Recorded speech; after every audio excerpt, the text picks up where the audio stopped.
प्यारे व्यूअर्स, आज मैं आपके समक्ष जापान में एक बहुत चर्चित सत्य कथा पेश करूंगा।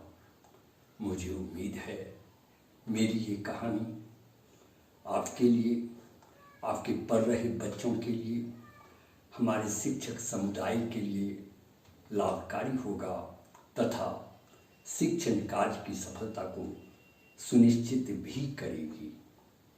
कहानी में एक जापानी बालक है जिसे कुश्ती का शौक था। वह कुश्ती का ये जो ऐसा जुनून था कि उसने निरंतर अभ्यास कर कुश्ती में हो रहे अपने विद्यालय के छोटी बड़ी सारी प्रतियोगिताओं में अव्वल स्थान प्राप्त कर रहा था, जिससे उसके माता पिता में उस पर विश्वास जगा।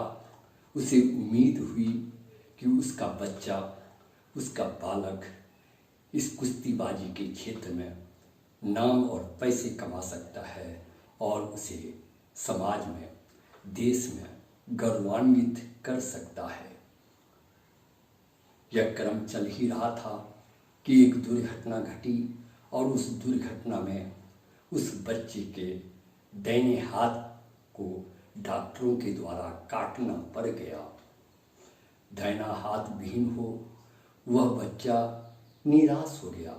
वह बालक निराशा के इस हालात के बावजूद भी अपने अभ्यास को जारी रखा, लेकिन अब उसे उस प्रतियोगिताओं में उतनी सफलता नहीं मिलने लगी जो पूर्व में मिला करता था, जिससे वह निराश हो रहने लगा। उसकी निराशा को देखकर उसके माता पिता काफ़ी चिंतित हुए। उसके माता पिता ने एक ऐसे कोच की खोज शुरू की जो उसके बच्चे को इस हालात में भी कुश्ती की शिक्षा दे सके, लेकिन खोज के बावजूद भी कोई भी कोच इस हालात में उसे शिक्षा देने के लिए तैयार नहीं हो रहा था। लेकिन इसी क्रम में एक कोच से उसकी भेंट हुई जो उसके बच्चे को इस हालात में भी कुश्ती की शिक्षा देने को तैयार हो गया। और विश्वास मन से ही सही उस बच्चे के माता पिता ने उससे अनुरोध किया कि आप मेरे बच्चे को शिक्षा दें। कोच के तैयार हो जाने के बाद समय निर्धारित हुई और अगले दिन से ही अभ्यास को जारी रखने के लिए, बच्चे को भेजने के लिए अपने पास उन्होंने स्वीकृति दे दी। वह बालक प्रतिदिन नियमबद्ध हो उनके पास कुश्ती की शिक्षा लेने के लिए, कुश्ती की अभ्यास करने के लिए आने लगा। यह क्रम चलने लगा, लेकिन एक दिन, 2 दिन, 3 दिन तक अभ्यास करने के बाद उस बालक को महसूस हुआ कि उसके कोच सिर्फ एक ही ट्रिक, एक ही विधा बता रहे हैं और उसे लगा कि इस एक ही विधा से वह आगे आने वाले बड़े प्रतियोगिताओं में सफल नहीं हो सकता। फिर भी शिक्षक पर विश्वास कर वह कुछ दिन तक कंटिन्यू रखा, लेकिन अंत में मजबूर हो उसने अपने पिताजी को अपनी सारी घटना बताई।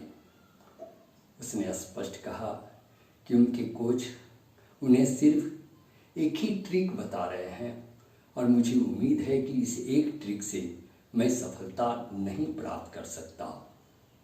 उसके माता पिता ने उसे समझाया, बेटे, हमारे पास और कोई ऑप्शन नहीं है। हमें कोच पर, तुम्हारे शिक्षकों पर विश्वास करना होगा। तुम भी विश्वास करो और विश्वास के साथ उनके बताए हुए विधा पर क्रियाशील रहो। उम्मीद है, उनका आश्वासन है कि मुझे सफलता मिलेगी, तुझे सफलता मिलेगी। बालक और विश्वास मन से ही सही अपने अभ्यास को शिक्षकों के द्वारा बताए गए विधा को पर तल्लीन रहा और जारी रखा। एक दिन वह बड़ी प्रतियोगिता जिसका उसको उसके माता पिता को इंतजार था आ गया। प्रतियोगिता में भाग लिया। एक आश्चर्यजनक घटना हुई कि जो प्रतियोगिता वह एक संघर्ष के बाद जीतता था, वह बिना संघर्ष के ही वह जीत गया। इस बड़ी सफलता को पर ना तो उसे और ना ही उसके माता पिता को विश्वास होने लगा। लेकिन सफलता तो सफलता ही होती है और उसे एक बड़े पुरस्कार से नवाजा गया। वह पुरस्कृत होकर उसका देश, उसका समाज, उसका माता पिता गर्वान्वित हो गया। लेकिन उसके माता पिता को, उसके बच्चे, उस बालक को अपनी इस जीत पर विश्वास नहीं हो रहा था। वह उसी कोच के पास गया और मिला। हे श्रीमान जी, आपने मेरे बच्चे को एक ऐसी शिक्षा दी कि इतनी बड़ी प्रतियोगिता में मेरा बच्चा जीत गया, लेकिन मुझे विश्वास नहीं हो रहा है कि आपकी एक ट्रिक इतनी बड़ी सफलता दे सकती है। शिक्षक ने कहा, इस सफलता के पीछे मेरा ट्रिक जिम्मेदार नहीं, मेरी विधा जिम्मेदार नहीं। अगर जिम्मेदार है तो आपका और आपके बच्चे के द्वारा किया गया मुझ पर विश्वास है। जिस तरह से मैं एक ही विधा बार बार बता रहा था और आपके बच्चे ऊब रहे थे, अगर आपके बच्चे का विश्वास मुझ पर टिक जाता, अगर आपका विश्वास मुझ पर टिक जाता, तो आप निश्चित ही अपने बच्चे को वापस ले लेते और मुझसे शिक्षा ना दिलाते। वह विश्वास ही इस जीत का कारण है। का वो तो ठीक है, हमारी विश्वास भी एक कारण हो सकती है, लेकिन आपके ट्रिक में ऐसी क्या थी जिससे मेरे बच्चे ने इतनी बड़ी सफलता प्राप्त की। कहा, उस ट्रिक का कारण, जीत का कारण ये था कि उस ट्रिक जब आपके बच्चे ने चलाया तो उस ट्रिक के बचाव के लिए उसके अपोनेंट को, उसके विरोधी को उसका दायां हाथ पकड़ना होता है।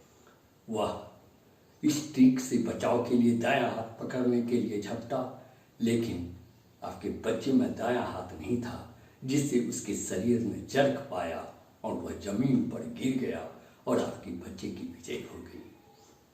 प्यारे व्यूअर्स, ये कहानी स्पष्ट करती है कि अगर उस बच्चे को, उसके माता पिता को उस शिक्षक पर विश्वास नहीं होता, उस कोच पर विश्वास नहीं होता, तो ये जीत कदापि प्राप्त नहीं हो सकती। अतः बच्चे की शिक्षा की सफलता